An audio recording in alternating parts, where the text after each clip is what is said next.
moment. I'm your host, Brandon Dillon, aka the Gray Falcon, also known as just Gray Falcon. You can check me out here or over on YouTube as Gray_Falcon, or you can check me out over on Twitter as the_Gray_Falcon. I know it's a lot of pain to get that, but that's where we're at. But today we've got a special episode where we're going to go ahead and we're going to be opening up Dungeons and Dragons, The Forgotten Realms. This is a set box, so we're going to go ahead and pop this thing open, see what we get out of it. We're just going to see if we get anything fun or exciting out of it. I went out to pre-release yesterday, had a great time playing, was up until like 1 in the morning going through that, and they even had to cut it short. So we were supposed to go 5 rounds. We capped it off at 4 rounds just because it was getting so late. And even our person who was running it was astounded at how many people showed up and were coming back in order to do live events. So I think there was over 30 people there just for that event alone. That doesn't even count the other people coming into the store just to check things out and see what was going on. So remember, support your local LGS because they're the heart and soul of everything we do in gaming, and the fact that we're able to get out there and play together again is just absolutely phenomenal. I am very excited about this. But all right, let's go ahead and crack this baby open and see what we get. And yeah, as far as the LGS is concerned, or for the event last night, man, it was fun to see everyone out there, but I'll tell you what, I saw some amazing breaks for what came out of that set, and a couple of the people who also got these and opened at the store, I saw one person pull 2 copies of the high-end beholder, the one that everyone's looking for, and one was foil, one was regular. He pulled actually several multi-copies where they got the regular and foil version of the cards in there. So hopefully we have that kind of luck. I don't know that we will, but I think he pulled 8 mythics, and of those he had multiple repeats. So we'll just see how all that goes. Let's get that off of there, and there we have our set. Let's get the light out of the way of that, so I'm going to just bend that back. We'll leave them in there. Let's see, can we see them right about there? There we go. And we'll just start cracking packs. So let's see where we have that happens. Pack number 1 of 30 out of the set booster box. Anything incredible from the far left? We'll find out. We're going to go left to right here. One of those crazy people that believe that positioning in a box matters. And so we'll see. There's our art card there. And we already know that there's a foil on here. Basic land. I really like these lands. If you can't, I like they have the text in there. It just adds that little bit of flavor to it. I know the whole full text lands that were in the secret layer was not a fan of that at all, but I like how these look, and the art is really good in most of these, so I've been enjoying those. Ooh, we got one of those special arts already, the showcase pieces for the Neverwinter Dryad, so that's really cool. I'll just flip through most of these commons, see if we get anything else. Prosperous Innkeeper, I pulled him last night. I didn't use him, unfortunately. My stuff was sitting way too high to go into green. A lot of high CMC things and not enough ramp was pulled. I ended up playing red and black, and I had a bunch of unexpected windfall, and I'll tell you what, with having 3 of them in there, I did not pull it as often as I would have expected. It would have been nice to have that a little bit more often. And there we go, we have a rogue class, so that's exciting if you haven't seen that. And there's our foil. It's just Arcane Investigator, common foil, so we'll just drop that right over there. And I'll put my land up there. I'm sure most of you don't really care about that land as much as I do. And of course the dungeon. And we keep getting these dungeons in most of these packs. It's got a token on the other side. So we got a goblin there and the dungeon there.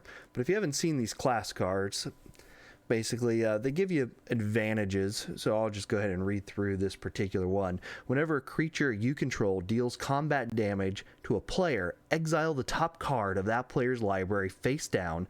You may look at it for as long as it remains exiled. And then you can level it up, so a black, a blue, and a generic allows you to creatures you control to have menace, so for 3 mana.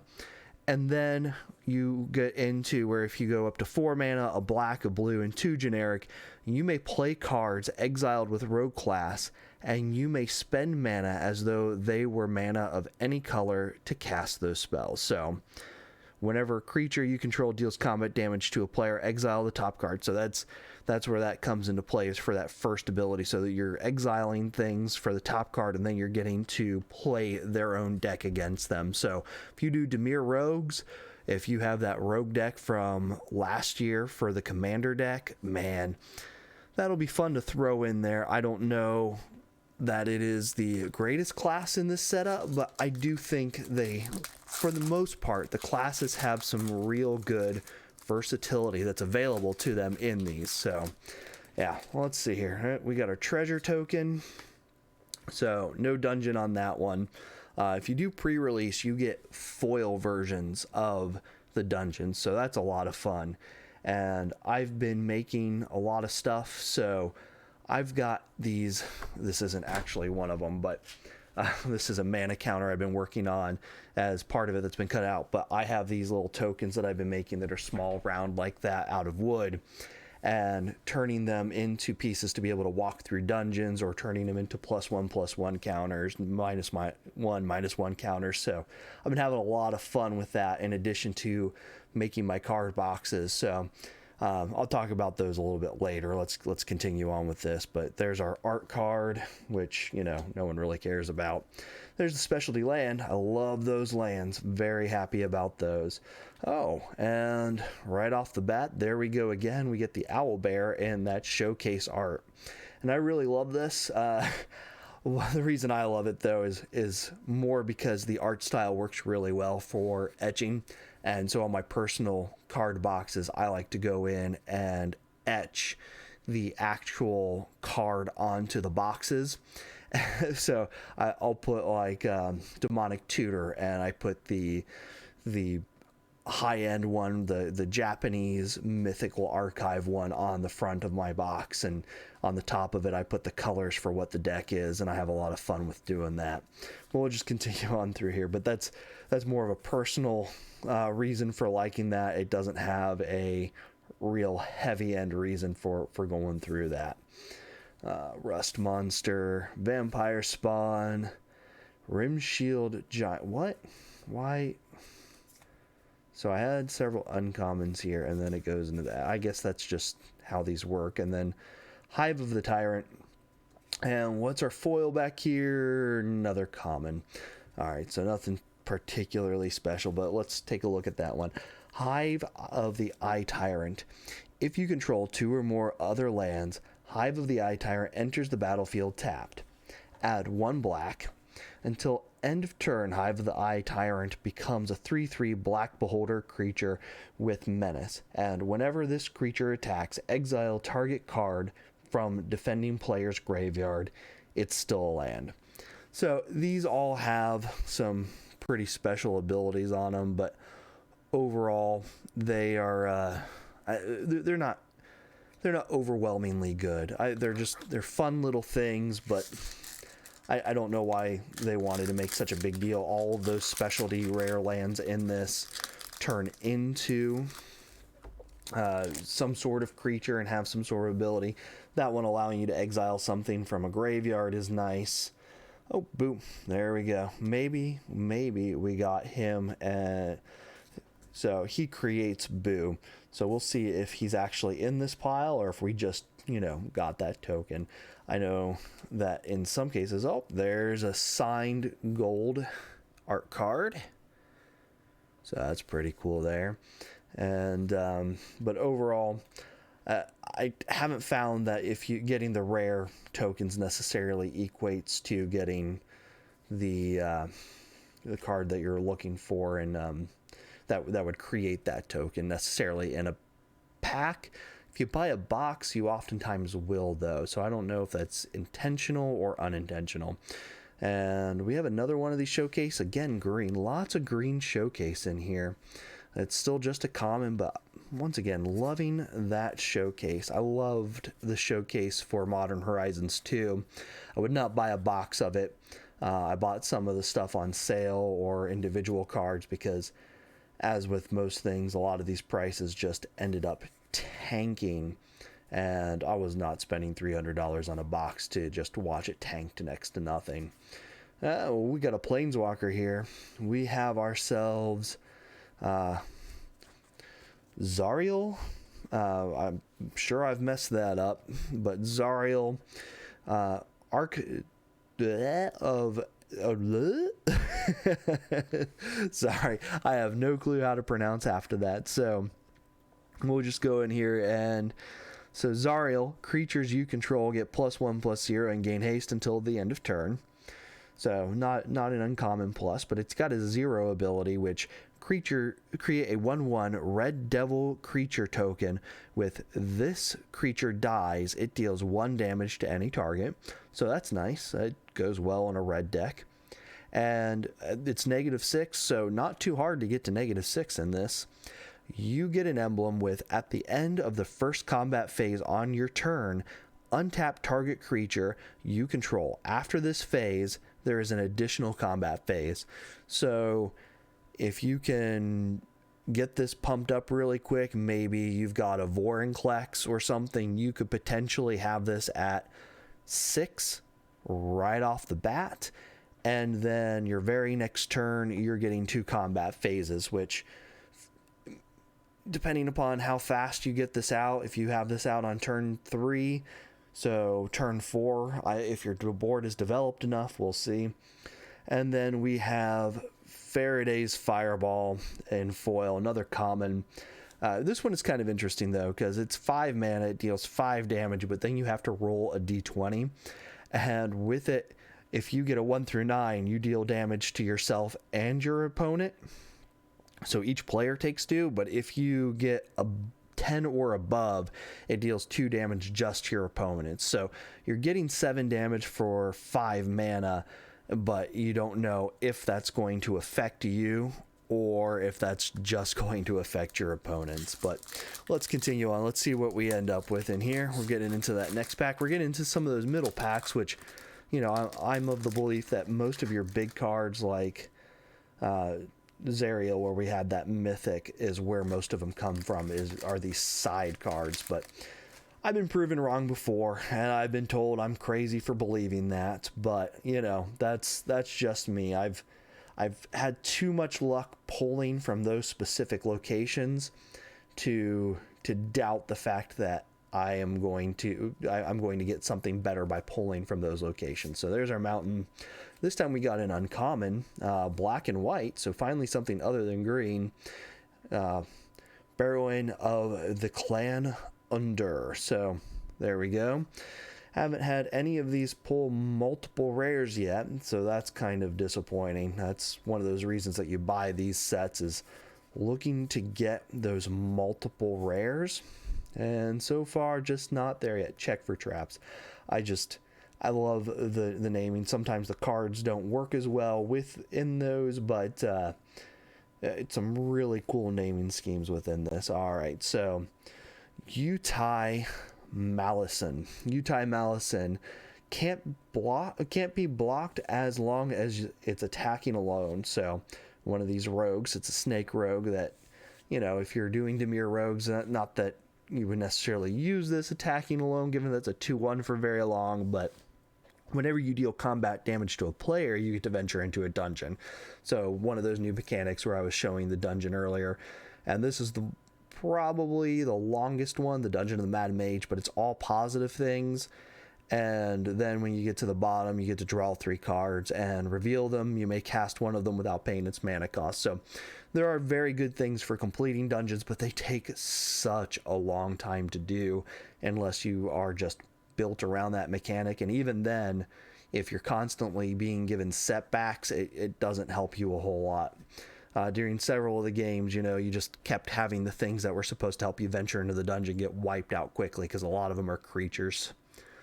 But that's cool. And then we have a second rare. So, speak of the devil, talk about not getting enough. We get it. Oh man, not a very good cut line. Can definitely see that white. You can't see it in the video, but the white edge here on the left side, their blade was obviously starting to have some issues and didn't cut cleanly. That's something they really need to pay attention to. Drives me up the wall. You buy your pack of cards and then you find out your sheet is being cut by a dull blade that's ruining the value of your brand new cards. But anyways, that's neither here or there. That's a Wizards issue. That's nothing that you can do. But again, just makes you mad when you're cracking packs and you get something nice and you find out you've already lost value because of the cutting machine. So, all right. So here we have with the Ranger class. When Ranger class enters the battlefield, create a 2/2 green wolf token.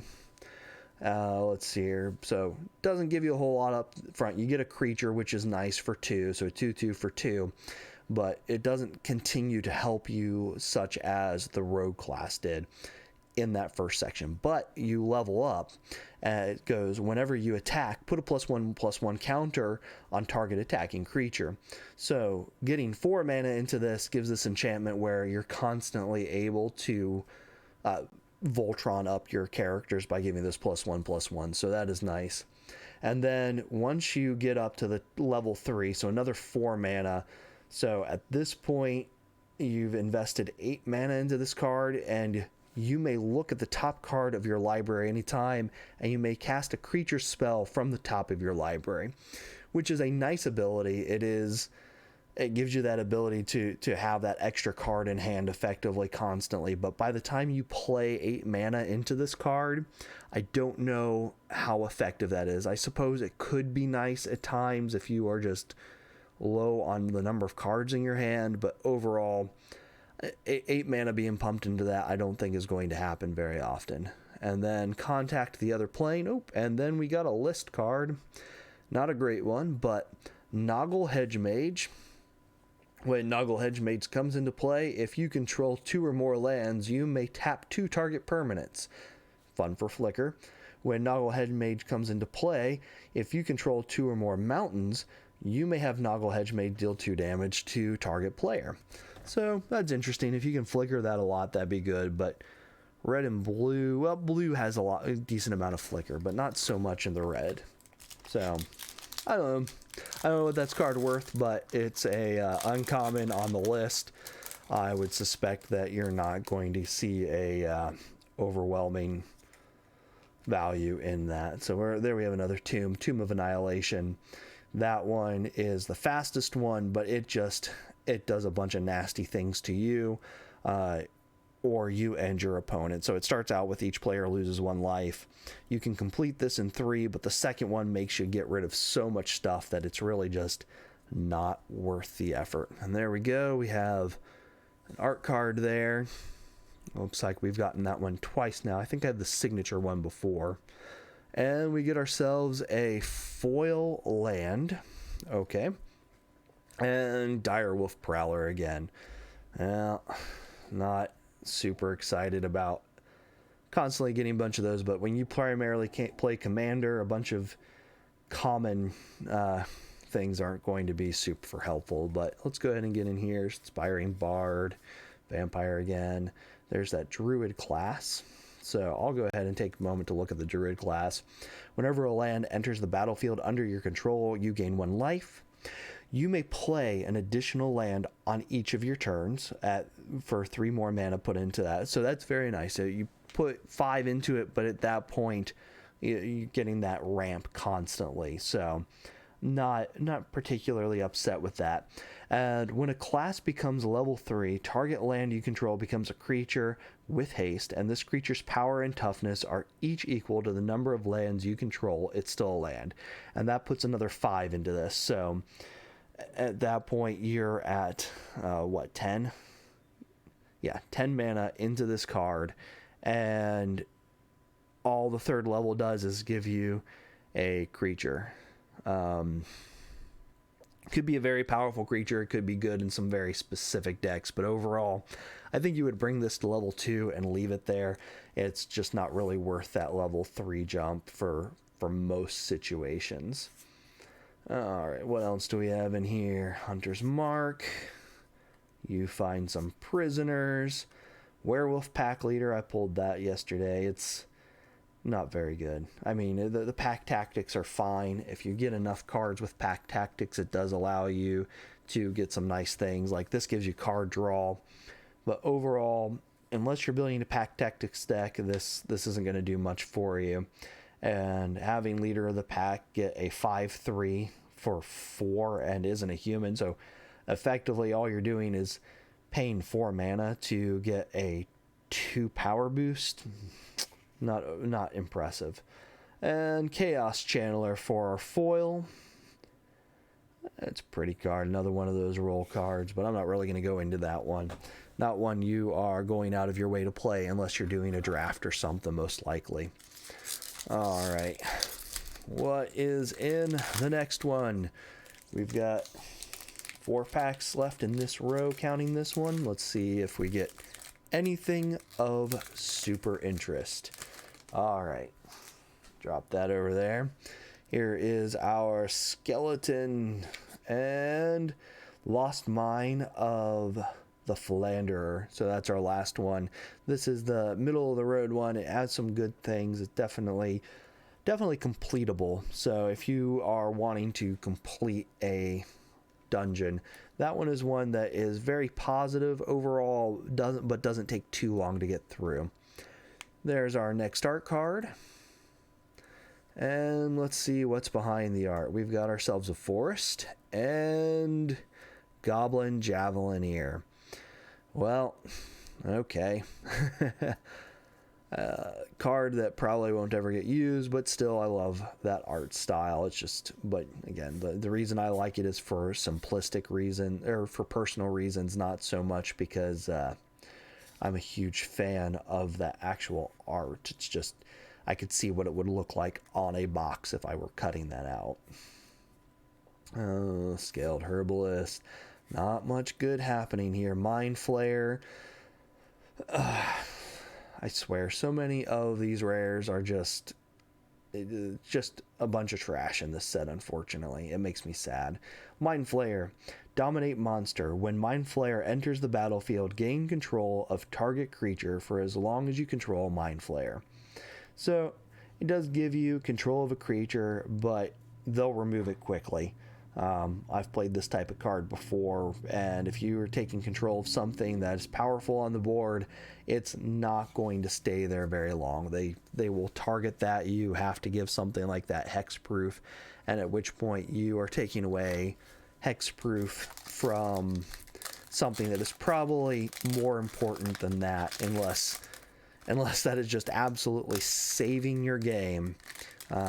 Overall, I'm not particularly impressed with that for 5. If you put that at 3 mana, I would love that card, but at 5, not excited about that at all.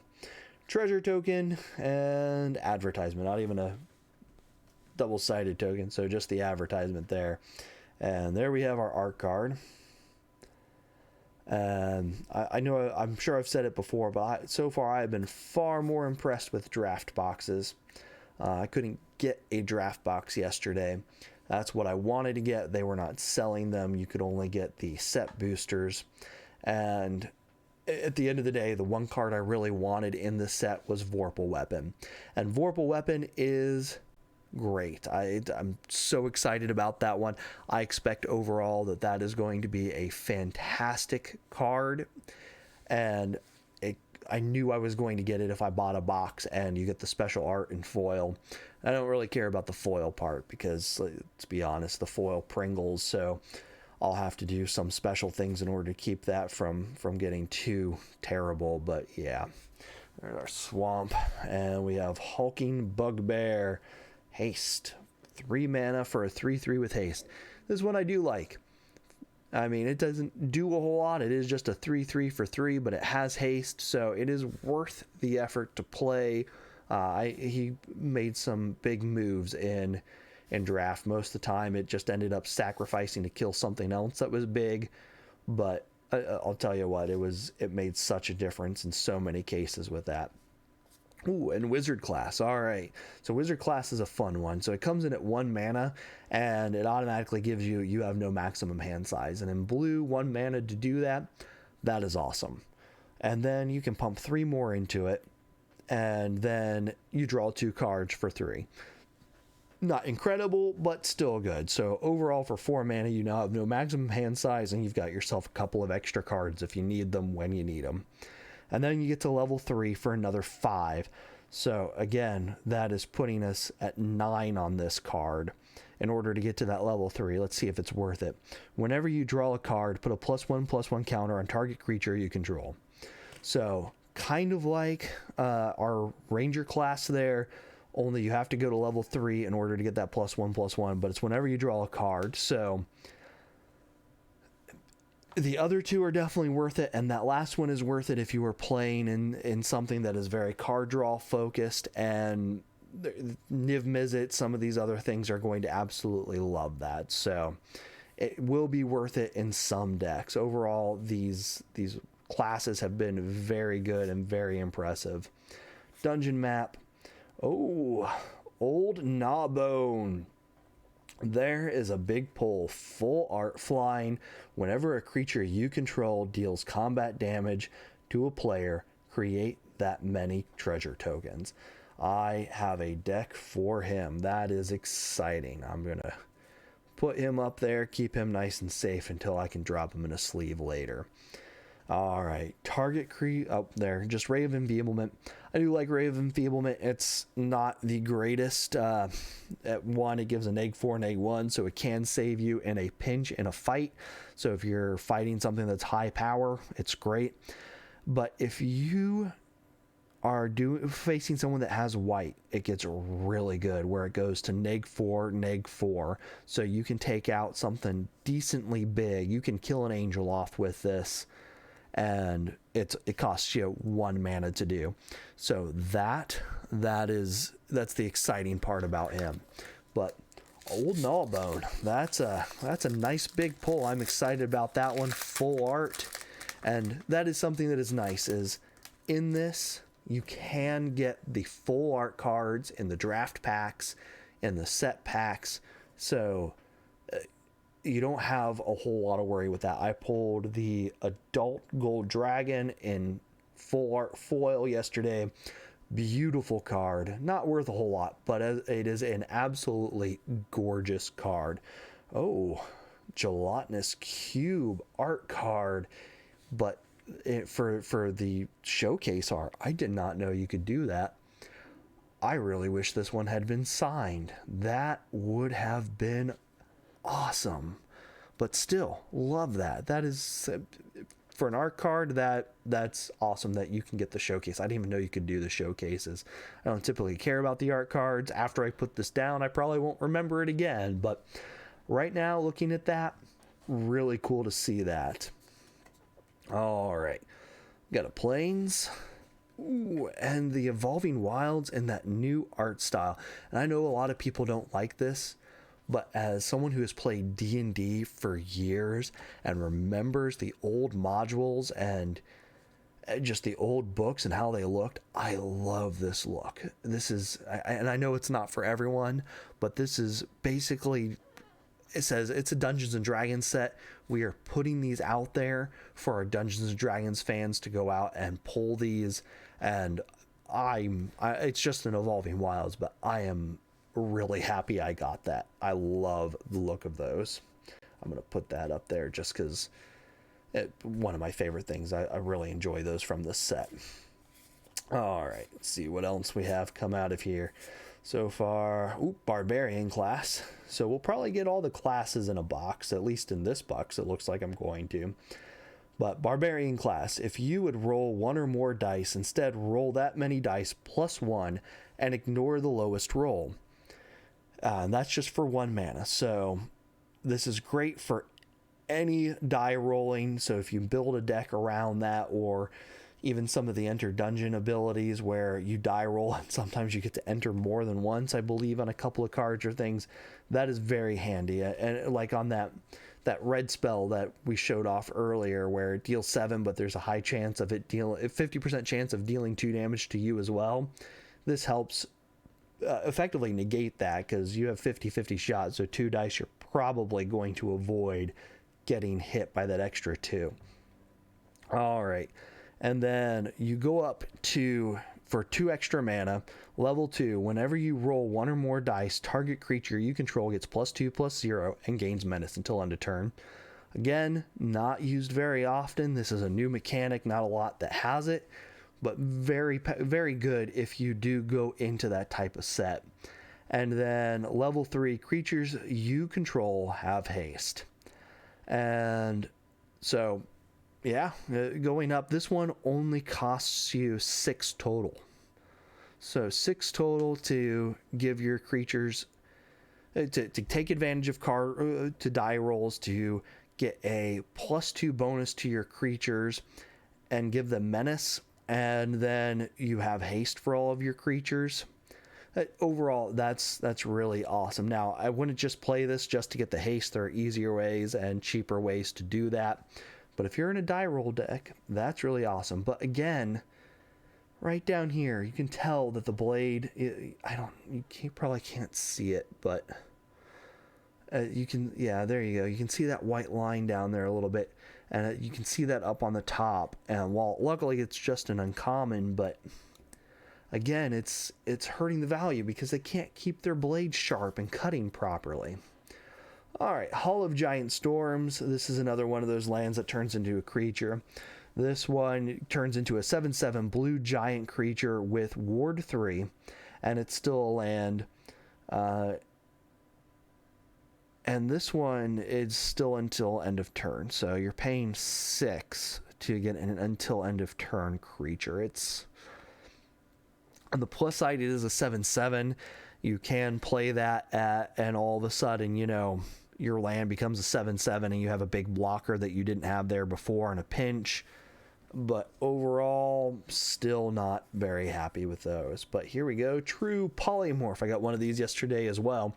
Target artifact or creature becomes a copy of another target artifact or creature. So it costs 6. So you better be copying something that's pretty big and worthwhile.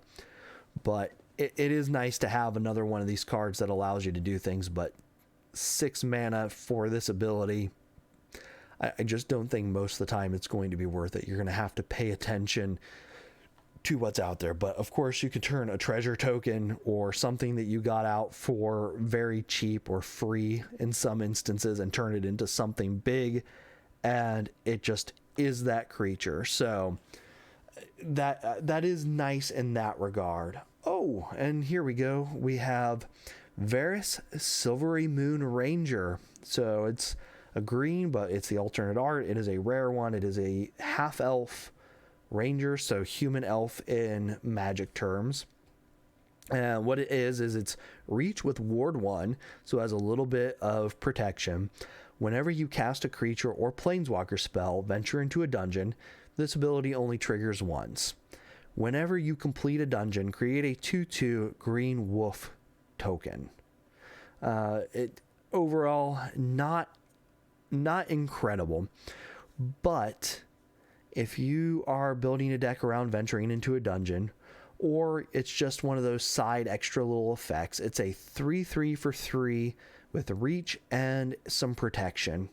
That's not bad at that cost. You could probably put other things that are better than that in many decks, but if you're doing anything that works with a dungeon or you like the dungeon abilities, this is nice to have. And foil Zombie Ogre. And from the list we have Quest for the Holy Relic. Whenever you cast a creature spell, you may put a quest counter on Quest for the Holy Relic. Remove 5 quest counters from Quest for the Holy Relic and sacrifice it. Search your library for an equipment card, put it into the battlefield, and attach it to a creature you control, then shuffle your library. So not terrible, especially if you have some giant equipment that you want. I don't know that that's a highly valuable card, but that is fun to see. So there we go. And now on to the next one. 2 packs left in this particular row. 2 packs left in this row. Fairy Dragon 1/1. That's a cool token.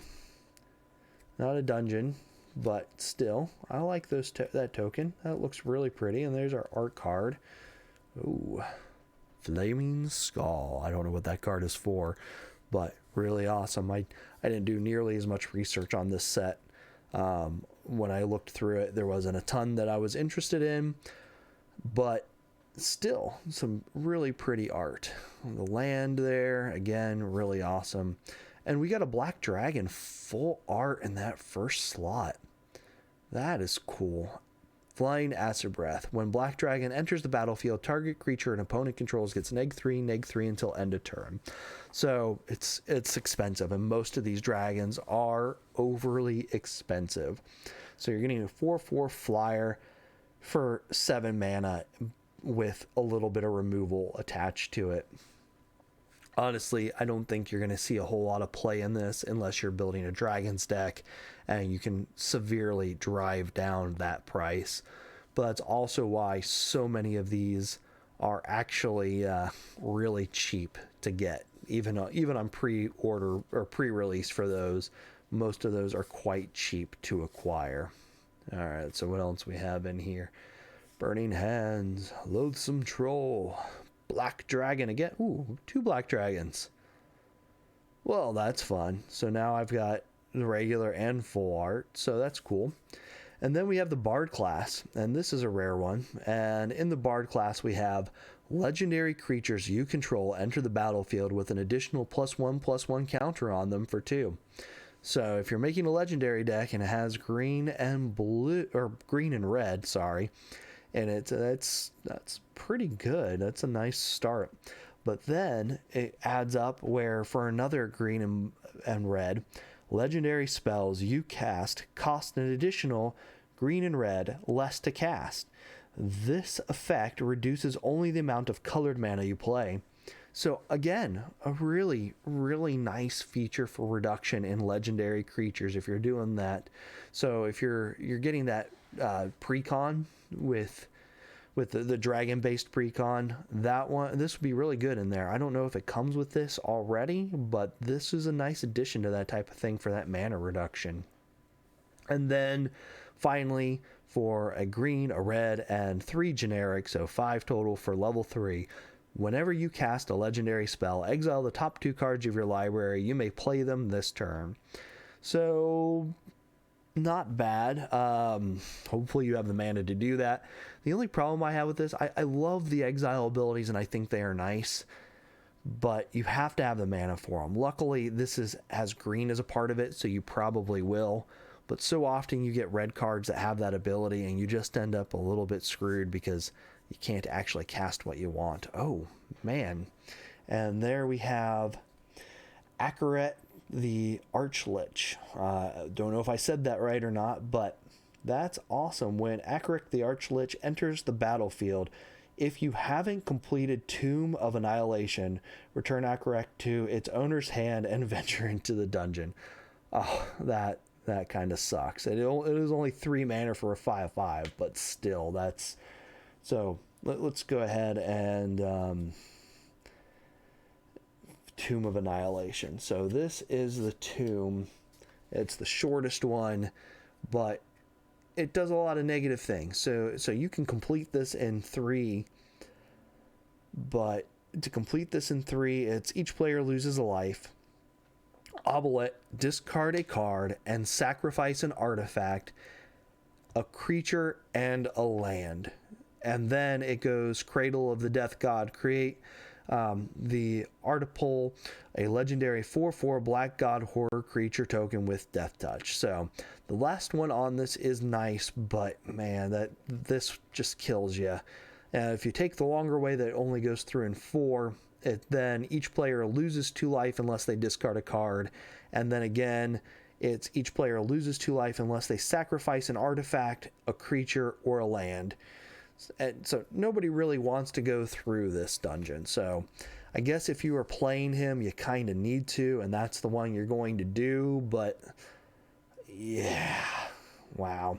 But his final thing here is whenever Arkarak, the Archlich, attacks, for each opponent, you create a 2/2 black zombie creature token unless that player sacrifices a creature. So for 3 mana, if you can get this out, it's not terrible. But getting him out is pretty terrible. So overall, it's a mythic that I don't think is going to see much play just because of how negative you have to go overall in order to just play him. All right, and then you see a guard approach. It's fun little common and foil, not that great. So we'll just continue on from that.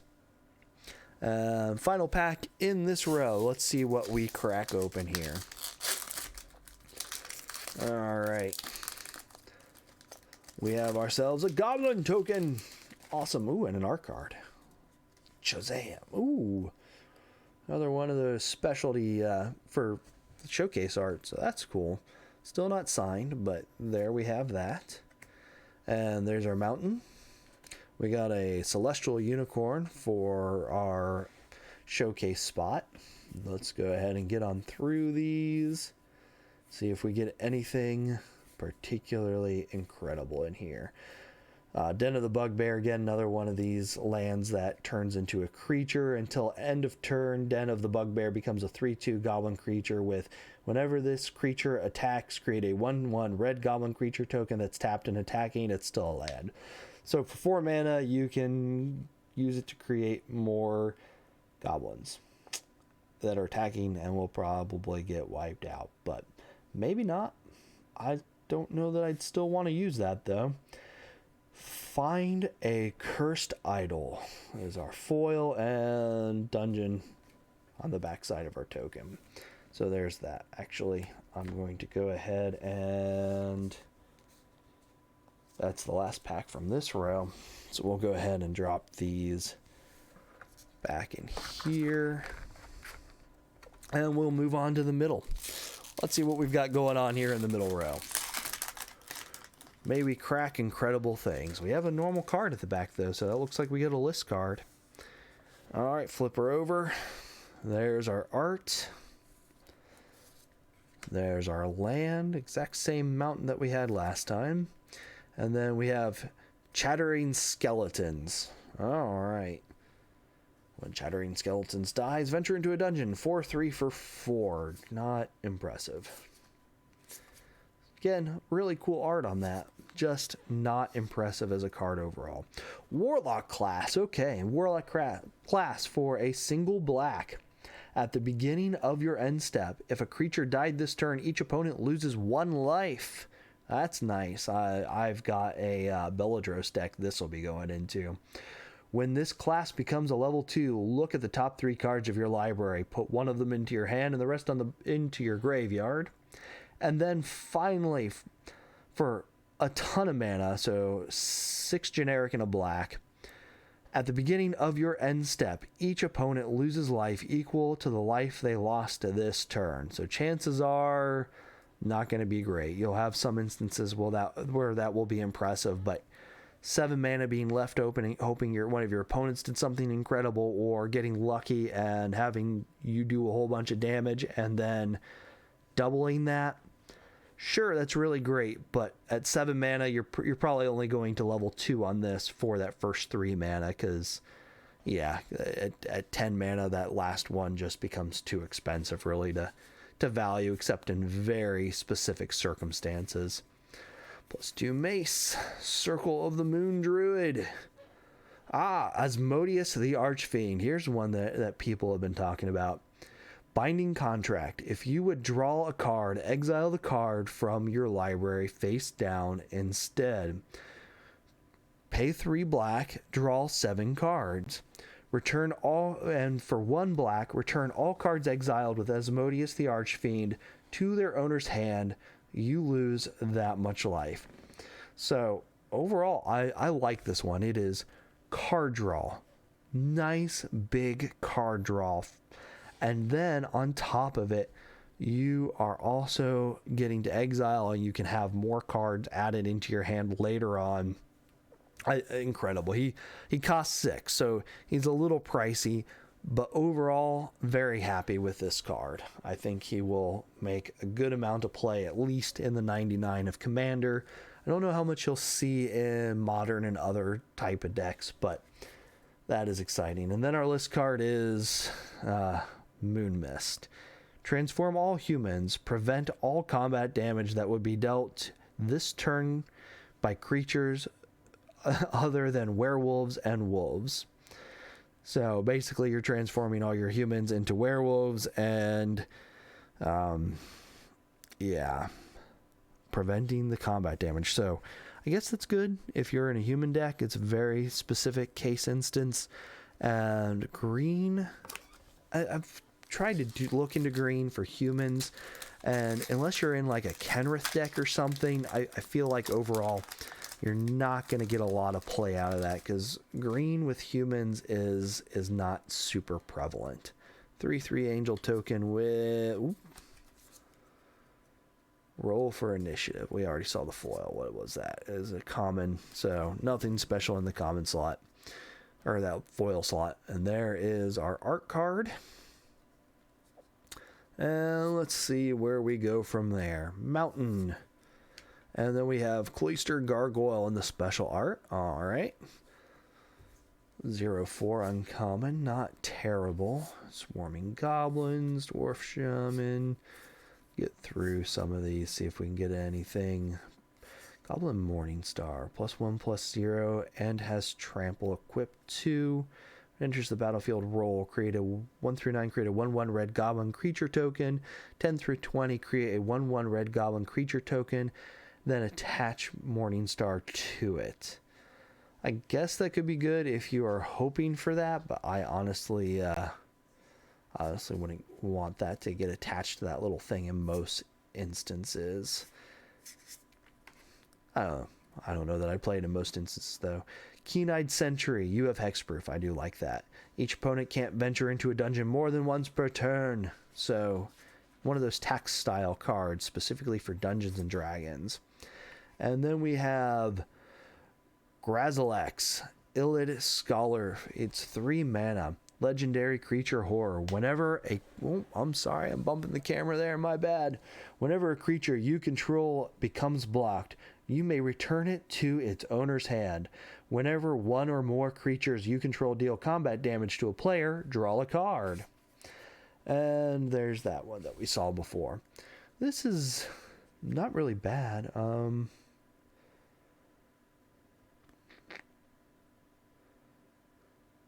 Card draw for 3, and it doesn't have to be it. So no, I would play that. I would put that in my rogues deck, honestly. That it's a horror, it doesn't gain the benefit of the rogues, but it's just going to sit there to the side, and the entire point of it is just going to be to let my rogues draw me cards. So yeah, that would be fun.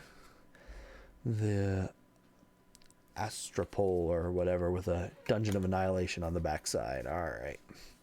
Here is our art card. Nothing too impressive there. We have our land card. And then Djinn Windseer for our showcase slot. Okay, let's go ahead and get on through these. Shiny card there in the back. Not impressive. Meteor Swarm, I already got this as the foil promo. It is a low cost thing, but for 4 mana to deal 8 damage, and you can increase how many creatures you hit with this, it's okay. Honestly, I think in most cases you're just going to pay the 4 to deal 8, and that's not horrible. It could go in plenty of decks. It'll probably go in my Thor deck. I think that would go well in there. When Moonblessed Cleric enters the battlefield, you may search your library for an enchantment card, reveal it, and then shuffle and put that card on top. Alright. Not horrible. Not my first pick, but not horrible. Okay. Continuing on. Let's see if we can pick this up a little bit. We're an hour in and we're not quite halfway through. So we'll see what we can do. Skeleton token. And we have that dungeon there again. So lots of dungeons in here. They really want you to get those 3 dungeons by opening packs. You can get them by getting fat packs, all kinds of things. Sorry, our art card wasn't. But yeah, forest. There is a Pegasus inside of our showcase location. All right, continuing on. Anything spectacular?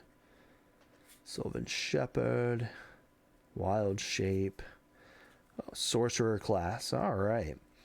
It's 2, a red and a blue. Whenever Sorcerer class enters the battlefield, draw 2 cards and then discard 2 cards. So not terrible, but not reusable on that first one. So for another red and blue to get to level 2, creatures you control have add 1 blue or red. Spend this mana only to cast instants and sorcery spells or to gain a class level. So that's nice. So you can use that to upgrade your sorcerer class to the final level or cast some spells. That goes really well if you have some decks that are built around Strixhaven things. And then for 5 mana, 3 generic, a blue and a red, whenever you cast an instance or sorcery spell, that spell deals damage to each opponent equal to the number of instance and sorcery spells you've cast this turn. So that's kind of a storm ability there in that last slot for 5. It costs you 9 overall to get there, so it's pretty expensive, but it does help that you can help pay that with creatures. So if you have some low-end creatures, that's pretty good. Oh, and Volo Guide to Monsters in foil. Whenever you cast a creature spell that doesn't share a creature type with a creature you control or a creature card in your graveyard, copy that spell. I pulled Volo the other day in his alternate, or in that showcase art, so that's nice. I probably will not play with him at all. He's probably going straight up to try and get something else that I need in a card, but that is really awesome. Good job, Volo. All right, continuing on. Got Let's Play rules front and back. Okay. There's our art. Gelatinous cube there for the art on that. I know the gelatinous cube, that one for sure. All right. Force card. And we have Brunor the Battlehammer for our showcase piece there. All right. I don't think I can get a rare in this place. We can get full art of things or the showcase look, but so far haven't seen a rare in that slot. The rares still have been in the back if you're going to get that look. I like Eye of the Beholder. It's expensive. It's 6 mana, but it gives something -11 until end of turn. And there have been a few times where I'm like, man, that would have been helpful in some of these very nasty situations. But overall, I don't think you'll use it most of the time. But it is a nice kill something big card. All right, continuing on through here. 50 feet of rope. Dragon's Fire. All right. We have Nadar, Selfless Paladin. Vigilance. Whenever Nadar, Selfless Paladin, enters the battlefield or attacks, venture into the dungeon. Other creatures you control get +1/+1 as long as you've completed a dungeon. So not bad. You complete a dungeon, you get a bonus. I honestly think that's a lot of hoops to jump through for him, but not the worst thing in the world, and entering a dungeon does give you some help. Oh, and we have Zolto, Fire Giant Duke in the showcase art. So he's a 5 mana card, 2 red and a 3 generic, and he has trample. Whenever Zolto, Fire Giant Duke, is dealt damage, venture into a dungeon for a 7/3. So he's probably not going to last very long at 5. I'll be honest, I know a lot of people prefer to have the high power, and it is nice that he has trample. but I would much rather this be like a 6/4 than a 7/3. That when you have a big creature and it just has such low toughness, they are just so easy to remove. You just put a neg 3 on him and he's gone. And bull strength there at the end. All right. Continuing on. So far, the middle packs have not impressed me. Not at all. That tends to be the case in a lot of these for me. I don't know. I've had one instance where the very top one of Jumpstart, that's where I pulled my Allosaurus Rex. If you watched that video, that was awesome. But otherwise, I've not had a whole lot of luck with the middle row of packs. Got an island. We have Baleful Beholder in our showcase spot. It costs 6 mana. It is nice that it allows you to get rid of an enchantment, or each opponent sacrifices an enchantment, but you don't get to pick, or creatures you control gain menace. So it is a nice, okay, now we're going to attack and you have to use 2 things to block everything I'm throwing at you. But overall, I don't know how much use he'll get. He does have some playability, but he's expensive otherwise. Got the green dragon there. Poison breath again. All right. Green dragon enters the battlefield under your turn. Whenever a creature an opponent controls is dealt damage, destroy it. So that's a nice little ability again, though. 6 mana for 4/4 flyer. That ability is not worth the extra cost overall. Battlecry Goblin Wish. I pulled one of those the other day too. If you play a card you may play a card you own from outside the game this turn. You do still have to cast whatever that card is, and you have to have the proper color mana for it. But it does allow you to throw in an extra card in there, so that is nice. Help you in specific circumstances. And then Boots of Speed. Equipped creature gets +1/+0 and has haste. I do like this common. It's 1 red and it costs 1 to equip to give a creature haste. That's really not bad. I don't particularly mind that, and you can just bounce it around for 1 mana on new things as they come in. Oh, and here's a list card. Maybe we pulled something incredible from the list. Oh, and there's our big beholder. There's the one that everyone wants and is chasing after. So who knows? Maybe he's in here. Maybe that's just an art card. Probably just an art card. Got our mountain, and then Rime Shield, Frost Giant, Rim Shield, Frost Giant. I think is what that's supposed to be. Rime Shield. I don't know. Ward 3, 4, 5 for 5. Not bad. I don't know that anyone's going to be out to target this particular thing though, but it is pretty tough. So Ward 3 is basically costing us a toughness, but not the end of the world. So far, I've only seen one of those special arts for the land pieces in there. Got another Evolving Wilds, but not the special art one. So I don't know. Layer of the Hydra. Until end of turn, Layer of the Hydra becomes an XX green Hydra creature. It's still a land. X can't be 0, so you pay green and however many X to get a big old Hydra creature. Again, not super excited about any of that. And our list card is Stony Brook Schoolmaster. Whenever Stony Brook Schoolmaster becomes tapped, you may pay a 1/1. You may put a 1/1 blue Merfolk Wizard creature token into play. Oh, that's not bad. I kind of like that.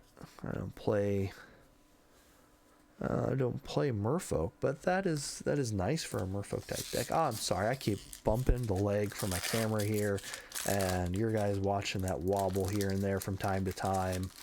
I am sorry that I keep doing that. All right, and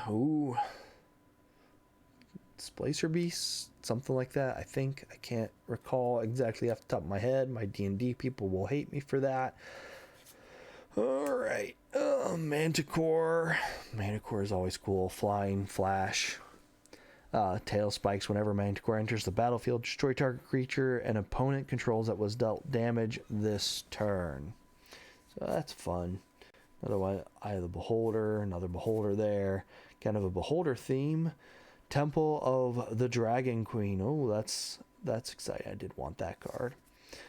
And let's see here. White Dragon, Flying Cold Breath. When White Dragon enters the battlefield, tap target creature an opponent controls.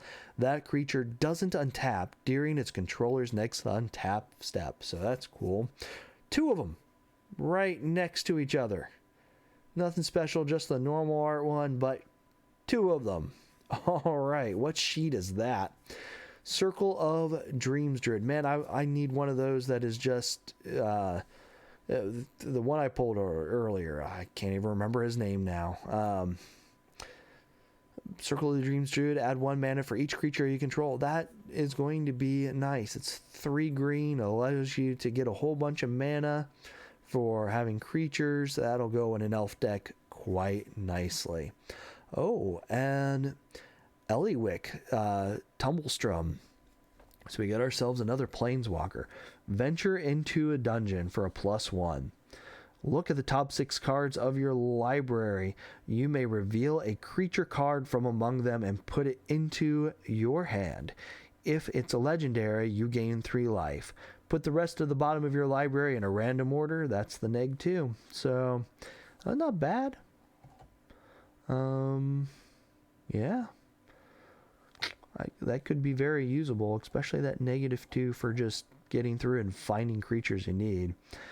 And then at -7, you get an emblem with creatures you control have trample and haste and get +2/+2 for each differently named dungeon you've completed.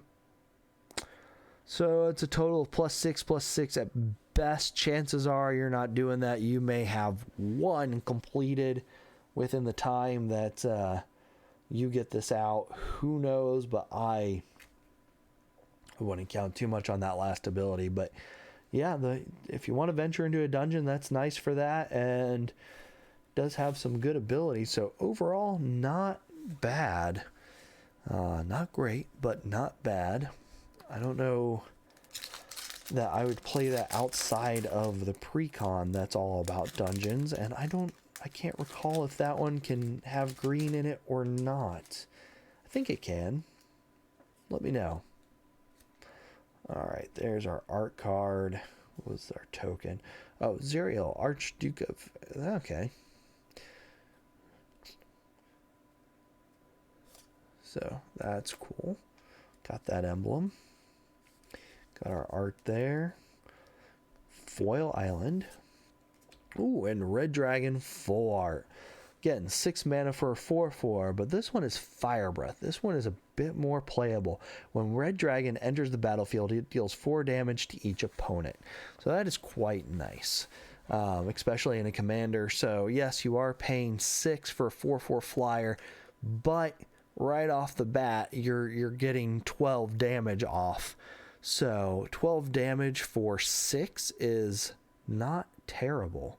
So I'm happy about that one.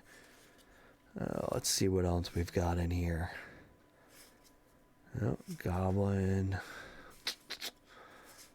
We have a Drider and Volo again. Again, he's going to get traded in. That's what's going to happen to him. I'm going to go find something that I really want with the 3 Volos I have pulled between yesterday and today. Man, I don't remember what the name of that big beholder was, but that guy pulled 2 of them. He had so many expensive mythics. The only big one he really didn't get was he didn't get Tiamat, Titan Mat, however you want to say it. I've been yelled at for saying it both ways, so feel free to yell at me some more over that. Underdark Basilisk, 1/2 green Death Touch. That's nice. Back in Kaldheim, you can turn that into poison counters with the legendary from that. If you can find enough green that it does Death Touch to create that deck. Alright. Black Dragon again. I do like the dragons. I wish they were better. If I read the Black Dragon, yeah, the Acid Breath, neg 3. So it is some removal, but not great again. And then we have him again. Come on, Sphere of Annihilation. When Sphere of Annihilation enters the battlefield with X void counters on it. Man, let's read these right. At the beginning of your upkeep, exile Sphere of Annihilation. All creatures and planeswalkers with mana value less than or equal to the number of void counters on it, and all creatures and planewalker cards in graveyards with mana value less than or equal to the number of void counters on it. So, not bad. It's a decent artifact that is going to constantly wipe out graveyards and creatures and planeswalkers. That's nice removal, and it happens every turn, so they really need to get rid of this if they want to keep anything on the board. I'm going to use that one. That'll have to go in a black deck where I am not reliant on creatures, but that's okay. I could see that being very handy in any deck where you just need to make sure that either you only have big giant things or you don't mind your things getting killed and making a bunch of whatever off of that. So sure, wolf. Just a wolf token. Ooh, there's a gold dragon art. I'm pretty sure that's a gold dragon. Doesn't look like the card I have, but it looks like it. Forest for our land. We have a brulette beast creature there. A lot of green that I'm pulling from those. Thieves' tools are pretty nice. You make a creature unblockable. And there's a lot of things in this set where that takes advantage of hitting players, so making them unblockable is great. Ooh, Paladin class. All right. Spells an opponent casts during your turn cost 1 more to cast. Creatures you control get +1/+1. So that's at 3 mana to get that, but gives all your creatures +1/+1. So you effectively tax your opponents for 1 mana during your turn. So if they're trying to get rid of things, it's basically giving all of your stuff ward 1. And then for 3 more mana, you get the pump. And then for another 5, so a white and 4 generic at that final one. Whenever you attack until end of turn, target attacking creature gets +1/+1 for each other attacking creature and gains double strike. The double strike is really the important part of all that. Get that little bit of a boost, but I mean, it costs 9 to get there again. That's my problem. Getting to that level 3, oftentimes, you just have to have that mana to really want to get there. Ooh, and Book of Vile Darkness. So this is a fun one. It is 3 black, so 3 mana total, 3 black pips. At the beginning of your end step, if you lost 2 or more life this turn, create a 2/2 black zombie creature token. It's fun. Then it has tap. Exile the Book of Vile Darkness and artifacts you control named Eye of Vecna and Hand of Vecna. Create Vecna, a legendary 8/8 black zombie god creature token with indestructible. It gains all triggered abilities of the exiled card. So that does have a nice finisher in there. It does give you a nice big giant creature. Man, indestructible. That can be very helpful. Get that out early enough and it ends up being positive. Fates of Reversal. So yeah, good card there, but that's the end of the middle section. So we did that one in like 20 minutes. So that's about where we need to be to finish this up on time, or at least on time for me. Give myself time to do some other things. All right. And then finally, let's open this up.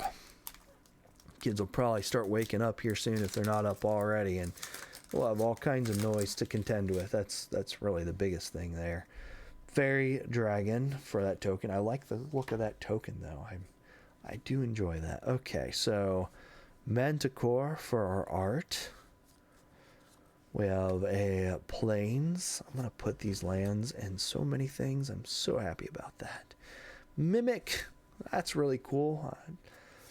And then we have Mimic again. So 2 art forms of that Mimic. It's just a common, but still Who doesn't love a Mimic? Sacrifice Mimic, add 1 mana of any color. Mimic becomes a shapeshifter artifact creature with base power and toughness of 3/3 until end of turn. It's just so cool. Who doesn't love a Mimic? Except for when you're trying to get a real chest and you're like, ah, what are you doing to me? It's interesting. Wizard class, we've already been through that one. That is a good one, but still, just not going to read through it again. We've already been through that. Check out earlier if you want to see what's in that one. Any luck so far? A little bit of luck, not incredible. I got, give me just a second, I'll show it to you. 50 feet of rope. Instrument of the Bards. That's a fun one. At the beginning of your upkeep, you may put a harmony counter on Instrument of the Bards. Search your and then for 4, so a green pip and 3. Search your library for a creature card with a mana value equal to the number of harmony counters on Instrument of the Bards. Reveal it, put it into your hand. If that card is legendary, create a treasure token, then shuffle. So, pretty good. It costs 1 to get through. It's a legendary artifact. But yeah, if you missed it earlier, as for good pulls, the best pull I have is, I got a ton of Volo. I got a lot of my Evolving Wild, but Old Gnawbone, not foil, but it is the full art, so that's the big one that I've pulled so far. I'm very happy about that. A few other good pulls that have come through here. But no Titan Mat, no Tiamat, whatever you want to call it so far. But now we are into this final row, and that's what we're cracking. Hopefully we'll get some more good stuff in here.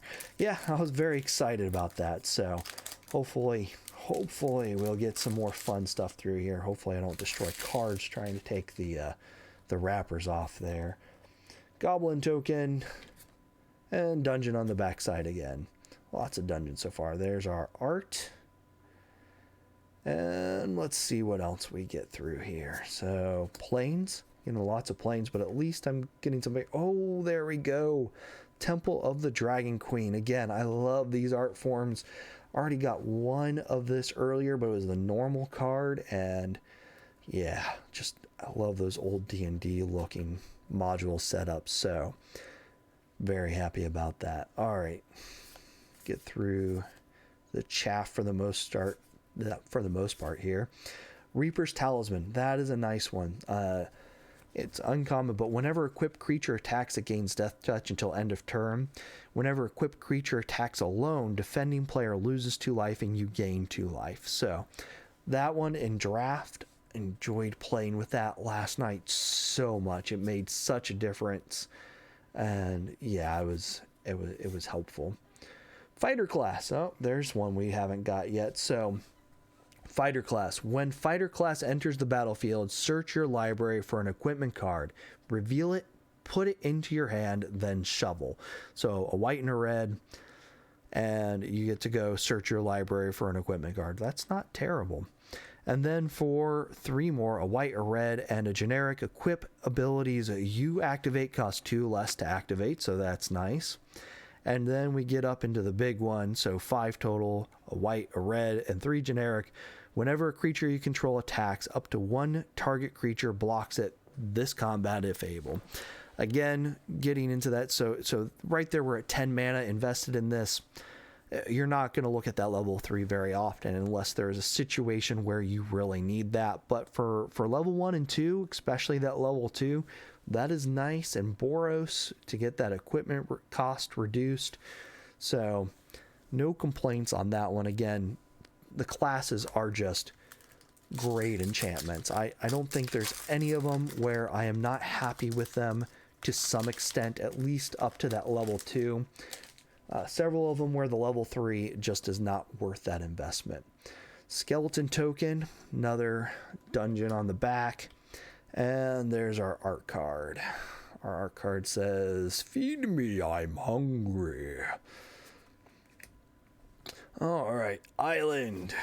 And, ooh, Pixie Guide. I didn't get that one yet, so that's nice to get a new one of those.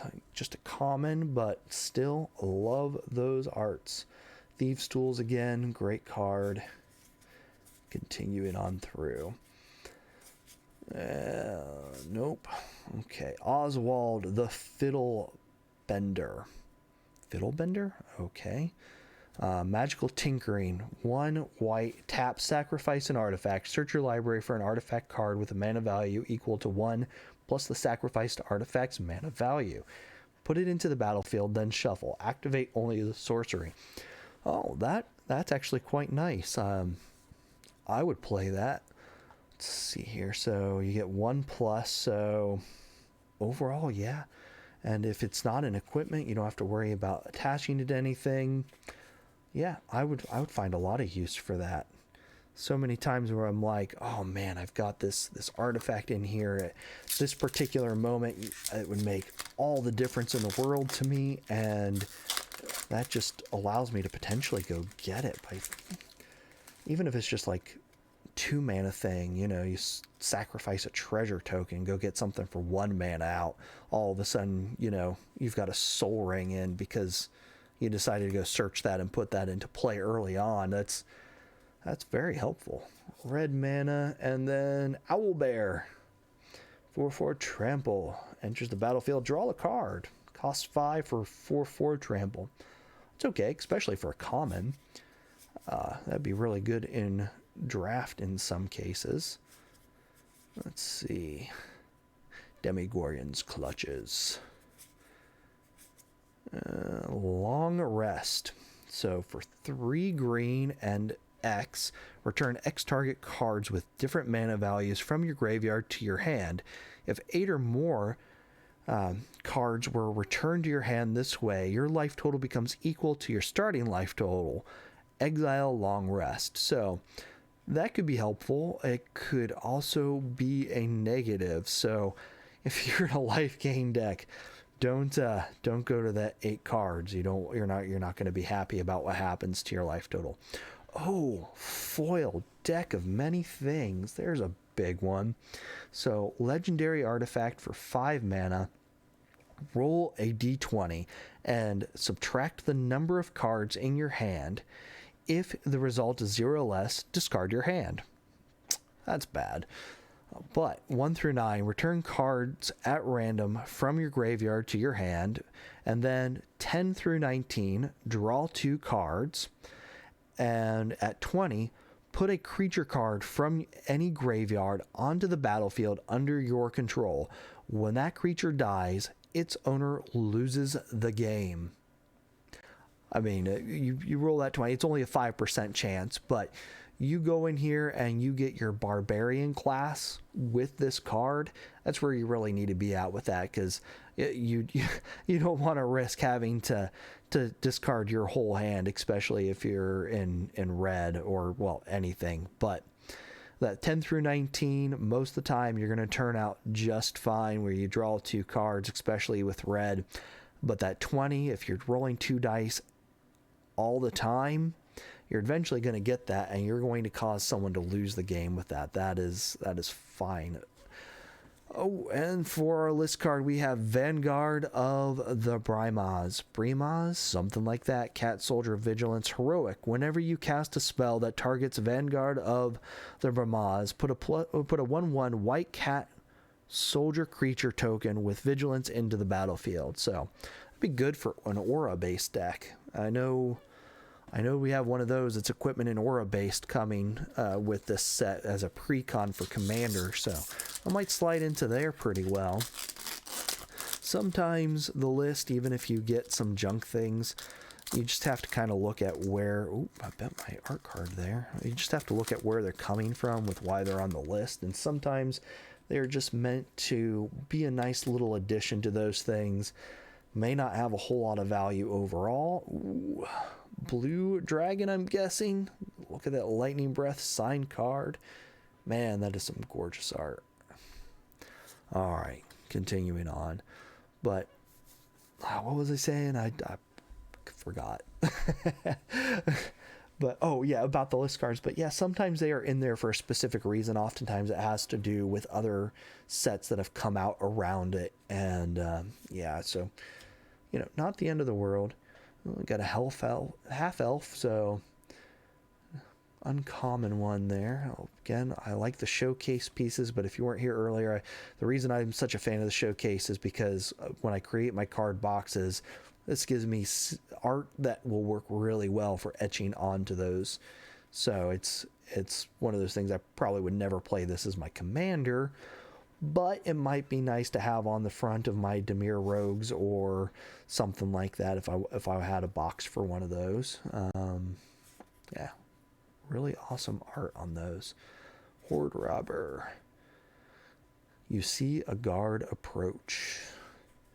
Okay, Hand of Vecna. Okay, so this is one of those cards that I needed for the mythic card that I showed earlier. You have to sacrifice this and one other in order to create that 8/8 indestructible creature. But what this card is, legendary artifact equipment.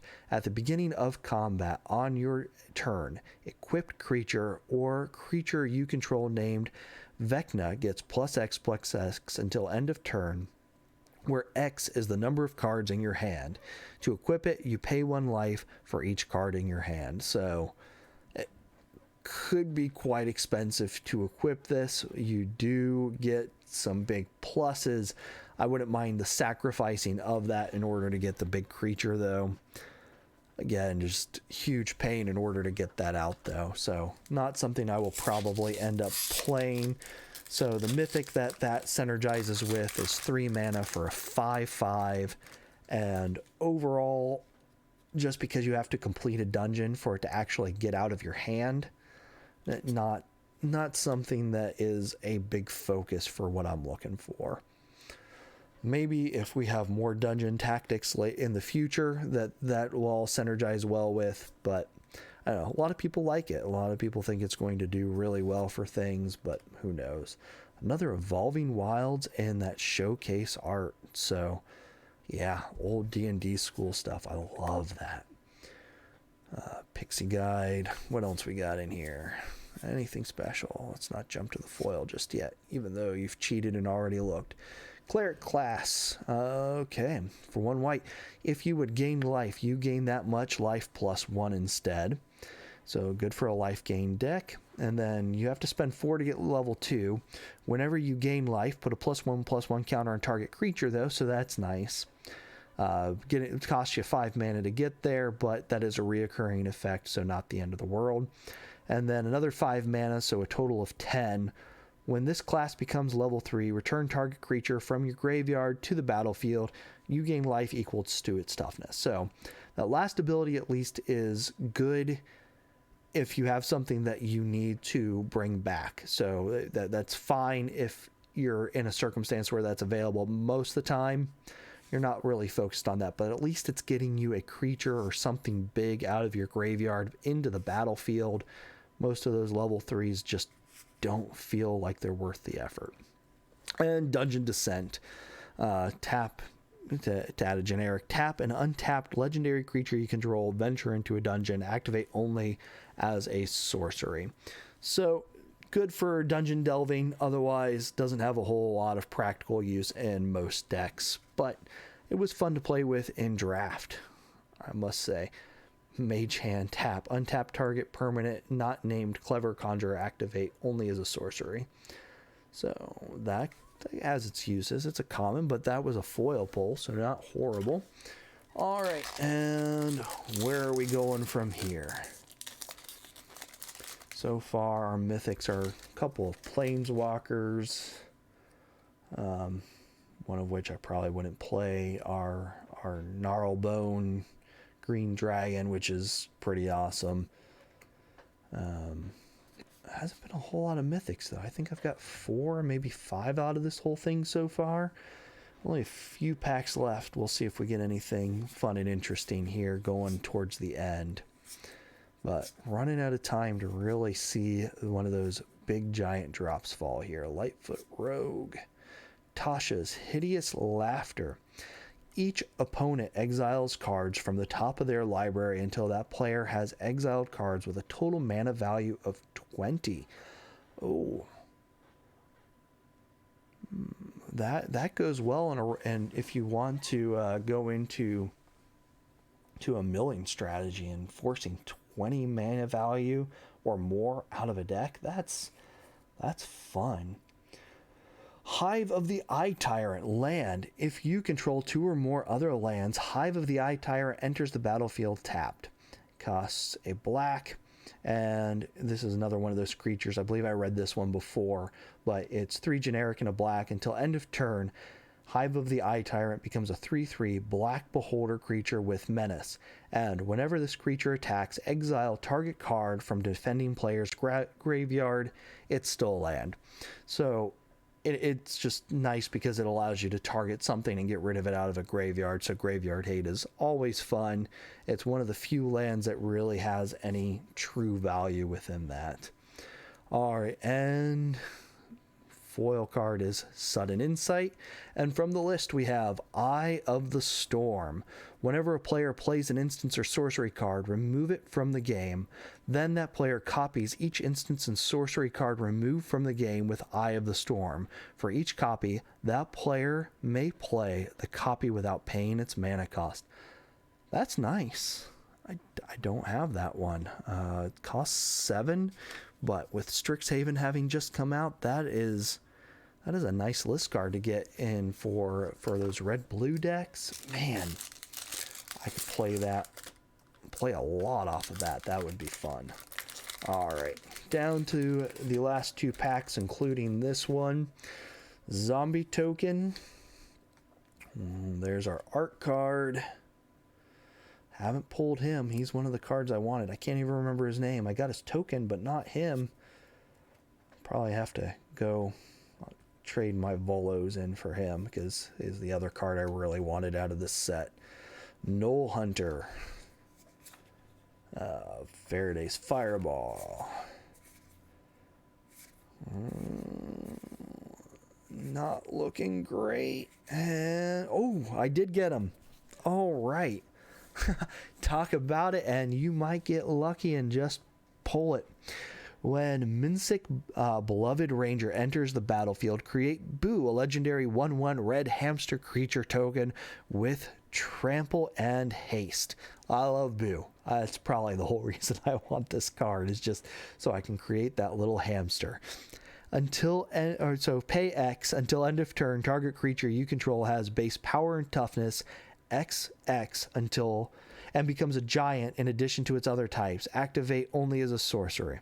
So, yeah, you can really pump up some things. I'm really excited about that one. I'm happy I finally pulled him. And Eyes of the Beholder and foil, I'm going to set him up there. That's one of those cards I've been itching to pull. So, very happy.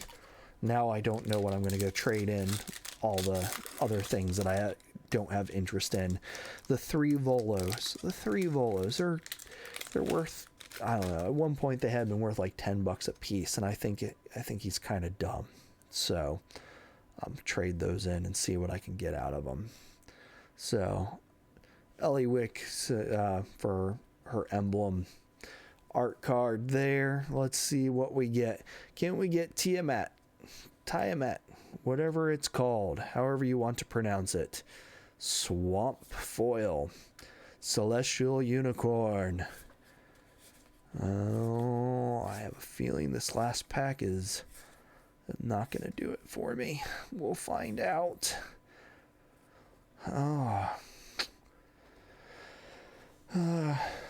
Wait, white, right? Looks like right, but I know it's not right. It's like, I can't pronounce it. The end of the world. Sorry. Love y'all. White enters the battlefield tapped. Life Drain. Whenever a creature is dealt damage by white, dies this turn, create a tap 2/2 black zombie creature token and exile that card. So that works out pretty well. That's nice. Skeletal Swarming. I pulled this already. Each skeleton you control has trample. Attack each combat if able, and gets +X+0, where X is the number of other skeletons you control. At the beginning of your end step, create a tapped 1/1 black skeleton creature token. If a creature died this turn, create 2 of those tokens instead. So it's nice because they have to attack every turn, but even if just one of them dies, you're getting more for it. and then Dire Wolf Prowler. So that's it. Oh, no Tiamat, but we did get a big dragon. Tiamat, however you want to say it, I'm not very impressed with. I know he's the most expensive card in this set, and at least right now, but really, that's not the card I was looking for. Didn't really care about that. I didn't put all my mythics in here. Half of them, or most of them, are still in there. I'll have to look through and see. But yeah, Volo is foil there. 3 of him total now. Another Evolving Wilds. There's Old Nullbone. That's the big one out of here. And lots of lands. The Rogue class that I showed earlier, and then decided that I wasn't going to pull them all out. No, I'll go ahead and go through all these and pull them all out now. Let's see what all we have in here. So let's get into... I should have set them aside. I've done that before. I just didn't have the room on my desk today. I rearranged things a little bit, and I didn't have a whole lot of room for that. So we've got that Den of the Bugbear. Drop that in my lands pile there. Art, Black Dragon, full art. So I'm going to put those full arts just right there. Like I said, I got the adult gold dragon in foil. Oh, I pulled that yesterday. It is gorgeous. It's not worth anything. Well, it is worth a few bucks, but that's going to come down. But it is gorgeous. Again, that class there. And there's what I was talking about before. The Arlek, the Archfiend, he's the one that synergizes well with that artifact and ends up... Is that... Oh, maybe I'm wrong. No, he creates the 2/2 black zombie. He's... Oh, I have that all mixed up. Sorry about that. I have it in here somewhere. Barbarian class. Another land. True Polymorph. I do like that card. It's expensive, but it goes well in Shapeshifter, so Shapeshifter deck is where that one will end up showing up. Drop that. The Varus. Where are the mythics? Show me the mythics. Wizard class. Class cards are going to be big. If you go buy the class cards. Just go out, spend the few bucks that it costs to buy them all. I don't think any of them are worth more than a couple of dollars. And have at it, because those classes are going to be helpful in most situations. Mind Flayer. Still no more Druid class. Think I only got duplicates of those a few times. Werewolf Pack Leader, not great. Oh, Ranger class, that's a fun one. I wouldn't go to level 3, I don't think, on that one, but that is a fun one.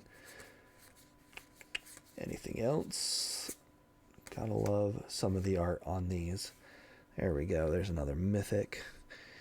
Zariel is how I think it's pronounced. You know, D&D names. I'm sorry, I'm out of the picture there. Let's get back in there. You can see what's going on. So, just a quick recap of everything that's been pulled. And then I'll sleeve these big things once we're off here in just a few minutes. So, don't fret. They're not going to get destroyed. And if they are, they're just cardboard. It sucks. Some of them are worth money, but it's just cardboard, so don't freak out. Most of them probably aren't even worth much.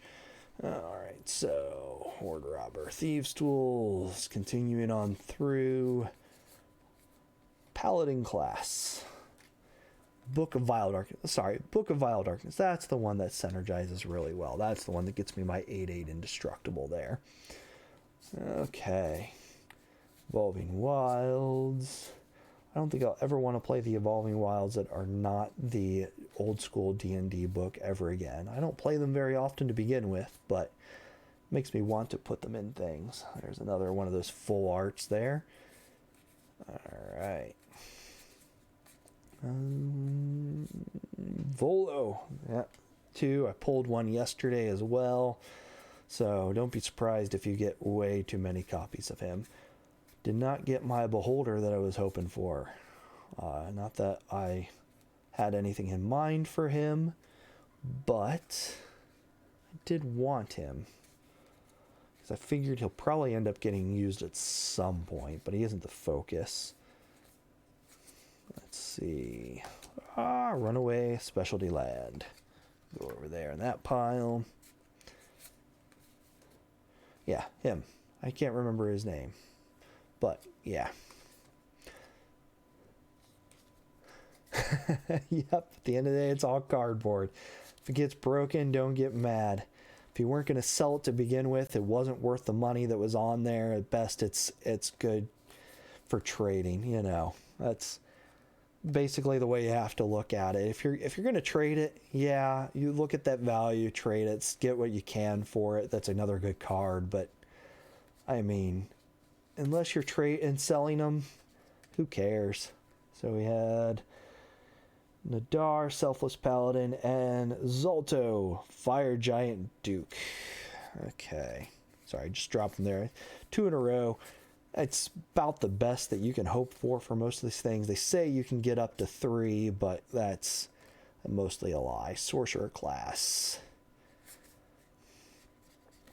Because, yeah, the reality is 4 in a pack is less than a 3% chance that they found Meteor Swarm, and so you just don't count on it for these. Like I said, if I could have gotten the draft pack when I went to this event, I would have chosen that, but you couldn't, and this was $100, so $20 cheaper for me to get this at my LGS than it is for the draft pack that I had pre-ordered on Amazon, and it got me Vorpal Sword, which is what I wanted.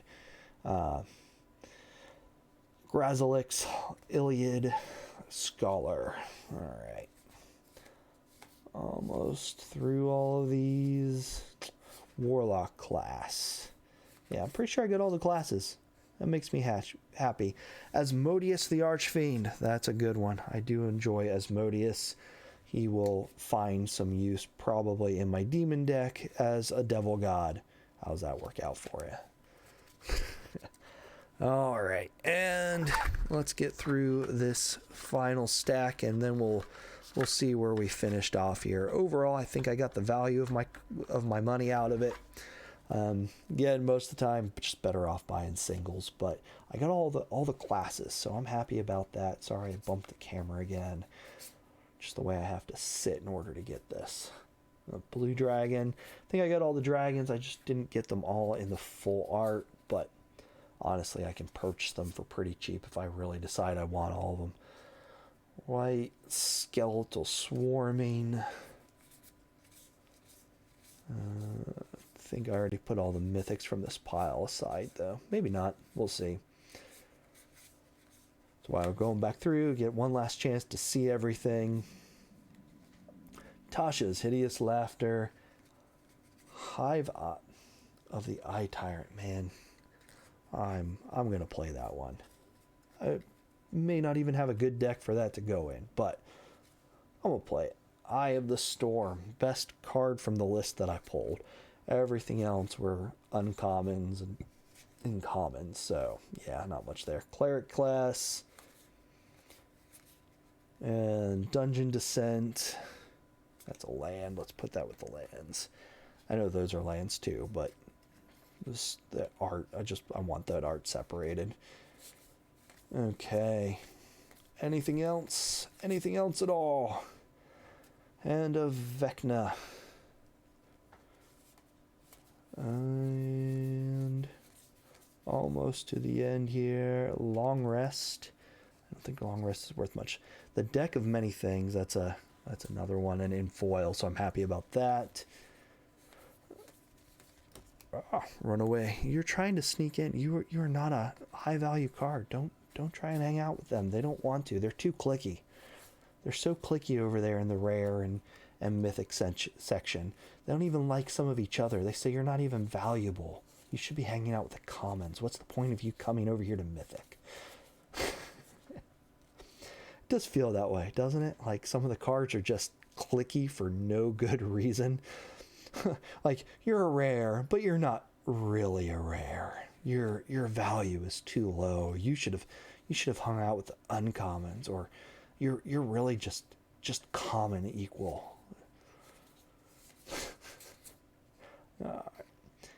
Instrument of the Bards. And there we go. That's all of it. So there we have it. There's the mess that's on my desk of cardboard. Yeah, you're rare, but you're only 43 cents. So go hang out with the commons. You just shouldn't be there. All right. So we got 1, 2, 3, 4, 5, 6, 7, 8, 9, 10, 11, 12, 13, 14, 15, 16, 17, 18, 19, 20, 21, 22, 23, 24, 25, 26, 27, 28, 29, 30, 31, 32, 33. So far, just on rares, we are beating the number potentially in a draft box. So overall, the set booster box, if you were after rares and mythics at 33, 34 total plus the mythics. So 34 rares and 1, 2, 3, 4, 5, 6, 7 mythics. So on the mythic count, not as high as many boxes I've found. I think Strixhaven was averaging like 8 to 12. So 10, effectively 10 mythics were coming out of that, but not as many here. But I got some good stuff, and I got him, which is the other card I really wanted out of the set. An Old Gnawbone is one of those ones that I was happy to get, but didn't really care if I got one way or another, but usable. So overall, that's exciting. So we finish off here at 40 overall, which is potential in a draft box. The full art cards are available in draft boxes as well, so you don't have to go chasing the collector's boxes to get the full art, which I think is nice. That's a good change that is happening within these boxes. Got a decent amount of rares and just a few mythic. Yeah, that happens. It's just how these go. But yeah, this definitely isn't as high value on those. So I don't know. That's got to be a decision Wizards is making, trying to make the mythics more valuable. But even still, this deck isn't super powerful. The set isn't. So it's more, I think this is more fun than powerful. So playing through this, especially if you're playing draft, I think this was a lot of fun in draft, but I don't think overall it's going to have a huge effect on the Magic world. But all right, that's going to be it. I can hear my wife coming in the house now, so I'm going to go talk with her. Have a good one. Remember, click the follow button if you haven't already. Hit me up over on YouTube, same name, Gray_Falcon. And you can follow me on Twitter where I'll post when I go up with these things because they've been so sporadic. I started a new job, so videos not going up as often as they used to, but still. Till next time, have a good one.